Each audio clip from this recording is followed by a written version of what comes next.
Okay, so this is our next video. We're going to go over the Ford and Carter presidencies because Ford is only like one slide, I think.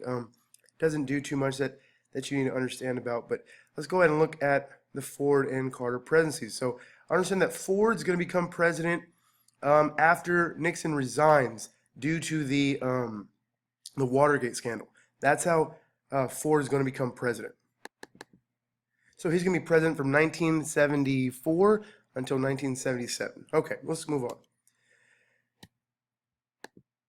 Why is it not doing it? Okay, here we go. So it's just showing different pictures. Cool. There we go. Okay. So when Nixon resigned, Gerald Ford became the next president. Ford had not even been elected as vice president. He had been appointed by Nixon after Vice President Agnew had been forced to resign. So understand that Nixon was just dripping in controversy. I'm not even sure what Agnew did, but that's something you could definitely Google and check out yourself. One of Ford's first acts as president was to pardon Nixon for any crimes he had committed, which he had definitely committed some. Okay, and so the first thing that Ford does is he pardons Nixon.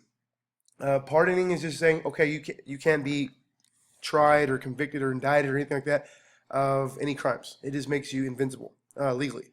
So the pardon was not popular. The Americans felt like they'd been mistreated, which they probably were. But he said, look, President Ford felt Nixon had suffered enough, and he particularly wanted the nation to heal. Okay, and so this thing says, the mender means to fix. Okay, and so because that's the seal for the President of the United States, because it was broken because of Nixon's crimes or whatever, they show Ford trying to put that back together. All right, let's move on. President Gerald Ford. President Ford's main worries were economic ones. Inflation means rising prices and is usually associated with economic growth and full employment. But stagflation is what President Ford had to deal with. And during the Ford presidency, stagflation drove our economy. So I don't know how that even works, but economic growth is going down, but inflation is going up. That's called stagflation, and that's what his economic legacy is associated with. And now we move on to the Carter presidency. And Carter's going to have a lot more stuff going on, so let's go ahead and look at it. Okay? President Jimmy Carter. Many Americans continued to blame Nixon and the Republican Party for the Watergate scandal. Okay? Obviously, that blame goes on to Ford too, and that's why it says the Republican Party, because Ford is the one that, pardoned Nixon for it. Jimmy Carter, a Democrat from Georgia, ran against and defeated President Ford in 1976. So Carter promised to clean up Washington and end corruption. Okay, like President Ford, Carter's main problem was the U.S. economy. Inflation was 10%, interest rates at 21%, and price of oil was continued rising. Okay, and there's going to be something that's going on in the Middle East. So we'll talk about it a little bit. That's not going to help his situation. We'll talk about it a little bit, but the Iranian crisis, the Iranian Revolution, which we'll talk about in a little bit, is just whenever there's uncertainty in a major oil producing country, it's going to drive the price of gas up. Okay, the energy crisis due to the turmoil in Iran, gas prices skyrocketed. So right now we're going to look at a quick clip of some long lines and people being upset at the at these long gas lines. Here we go.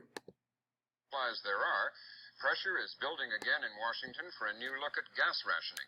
There are reports that President Carter will urge Congress to reconsider the rationing plan they rejected this spring. Tonight, is gas rationing the answer?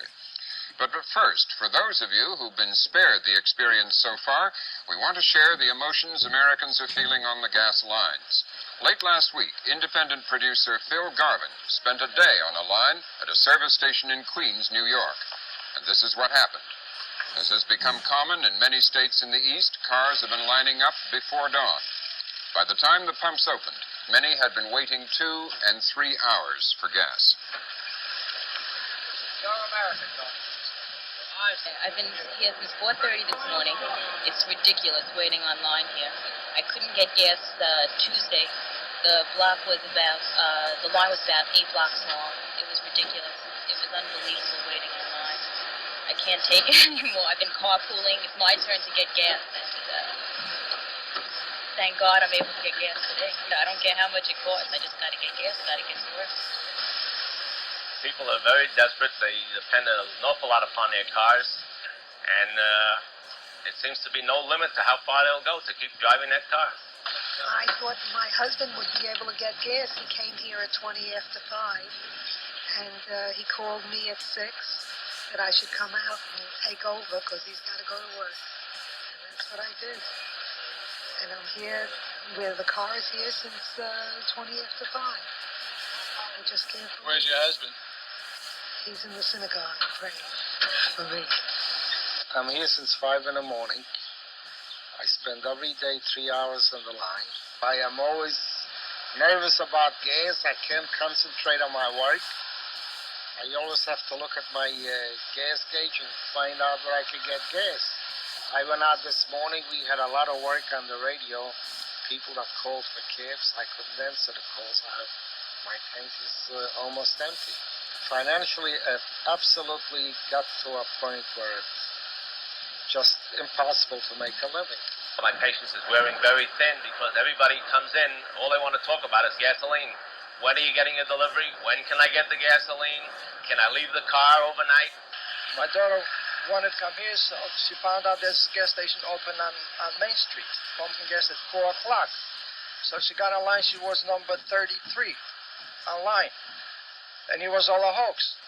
Some guy got in trouble with the car and he pushed it over to the gas station, and people thought that there's a line waiting for gas. And it was nothing. So they waited 3 hours and there was no gas. Then I had to come over there and help him push the car away. Life is dull because simply you can't go where you want to go. But if I want to go to a show downtown, I can afford it now with the gasoline. It's not a matter of spending money. It's a matter of not getting what you want. We are only receiving 80% of last year's allocation. We have to limit it to 1,500 per day in order to get through the month. After 2 hours of pumping, that 1,500 gallons is gone. At that time, there is no sense keeping the pumps open because there's nothing left to sell. So when this bad in World War II, when you had to have a stamp to get gas. Why wasn't it such as bad as this? Well, you could get it. If you had the ration stamp, you could get the gas. Okay, that's a referral to World War II and rationing, is what that gentleman was referring to. Remember, they would ration different things to help the leftovers go to the troops in Europe and Asia. Oh, we're just about ready to run out of high-test gas. This guy's a... The line is very long, but the most we can go maybe is another 20, 30 minutes. We have a truck in the back of the line now, but I don't know if it'll be in enough time to get all these people served with gasoline. That guy's a gas attendant. That used to be a job. He used to pull up and back in the day, and they would have to do that there. That would check your oil and pump the gas for you to stay in the car. That's what he's doing. Isn't somebody going to be pretty mad? What would you think if you were in the back of the line and you couldn't get gas after you'd waited? I'd be unhappy, but there ain't nothing he can do about it. If he ain't got gas in the tank, he can't pump it. I came in, I figured maybe I'd get gas. I'm very low, but I got an even number he would get. You a regular customer? Sure I am. He says come back tomorrow when there's even numbers. Okay, I got just enough if I just about make it till tomorrow. To police this situation. For God's sakes, if they want to enforce this rationing or whatever they want to do, can't they supply some policemen or somebody to enforce this thing? It's such a hardship as it is on a dealer.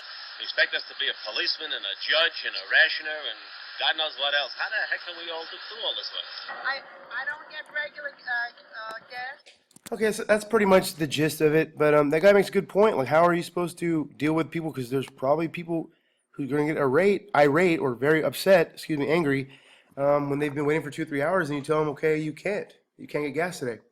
So it depends on foreign oil and rising gas prices forced Carter to create the Department of Energy. That's part of his cabinet. The Department of Energy. Like there's a Department of State and Department of Defense and Department of Education, things like that. The Department of Energy was created by President Jimmy Carter. Okay, Diversity. He was real big on diversity, which means, different groups being represented. Carter appointed women and minorities to government positions. The Community Reinvestment Act required banks to make loans available in low-income minority communities. Okay. President Carter wanted the United States to set a moral example in the world, and he made human rights a high priority. Okay. He says America did not invent human rights. It's very real sense. It is the other way around. Human rights invented America. Okay. Carter condemned apartheid or segregation in South Africa. So, like still in the late 70s, South Africa was still segregated. In the late 70s, it's crazy.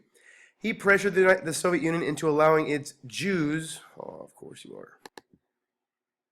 So, he pressured the Soviet Union into allowing its Jews to emigrate or leave the Soviet Union and stop sending financial aid to dictators who violated human rights. We definitely give money to dictators who violate human rights. Current days, it happens. President Carter signed a deal with Panama, returning the control of the Panama Canal to Panama in the year 2000. Okay, and this picture right here, well, that's Nelson Mandela. He's from that movie Invictus, I think is what it's called. Okay, and he was a leader. He was kind of like the MLK, the Martin Luther King in South Africa. Okay, I should have gone with that earlier. And in this picture, this is Teddy Roosevelt, who was definitely an architect of the Panama Canal, and we kind of took advantage of the Panamanians, and we benefited from that thing we built there, but it was their land, and but it definitely it's a very money making project. I would imagine how much ships will pay to pass through the Panama Canal and not have to go all the way around South America. So anyways, in 2000 it goes back to Panama. And so Teddy Roosevelt's all crazy. He pops out. He goes, "U.S. ready to give up Panama," and so he's just so shocked by it. He pops out of the picture. Okay. Now let's look at his foreign policy, and I'm gonna go ahead and stop here.